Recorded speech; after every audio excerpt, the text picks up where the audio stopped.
বিপিএলে আবারও রংপুর রাইডার্সের বিশাল চমক। সুপ্রিয় দর্শক, নামটা যখন রংপুর রাইডার্স তখন তারা সকল ফ্র্যাঞ্চাইজির থেকে আলাদা, এই কথাটি হয়তো নতুন করে বলার অপেক্ষা রাখে না। তাদের দলের ব্র্যান্ডিং, ফেসবুকে কথার লড়াই কিংবা মাঠের পারফরম্যান্স কোনো কিছুতেই তাদের সাথে পেরে ওঠা যাচ্ছে না। তবে রংপুর রাইডার্স রাজশাহী কিংসের বিপক্ষে তাদের পাওয়ার প্লেতে বোলিং পারফরম্যান্সে একদমই বাজে ছিল, আর তাই তো পাওয়ার প্লেতে ঝড় তুলতে আফগান এই খেলোয়াড়কে দলে ফেরালো রংপুর রাইডার্স।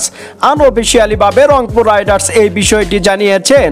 ফজলে হক ফারুকী এর আগেও গত আসরে রংপুর রাইডার্সের হয়ে মাঠ পাতিয়েছেন, আর এবারও তার ব্যতিক্রম নয়। প্রায় 50 লক্ষ টাকায় শুধুমাত্র প্লে অফের জন্য আফগানিস্তানের এই তারকাকে দলে ফিরিয়েছেন রংপুর রাইডার্স।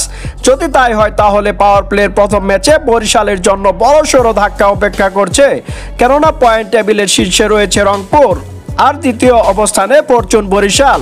আর বরিশাল দলের ওপেনার তামিম ইকবাল ফজলে হক ফারুকীর সামনে একদম নিরুপায়, তা নতুন করে বলার দরকার পড়ে না।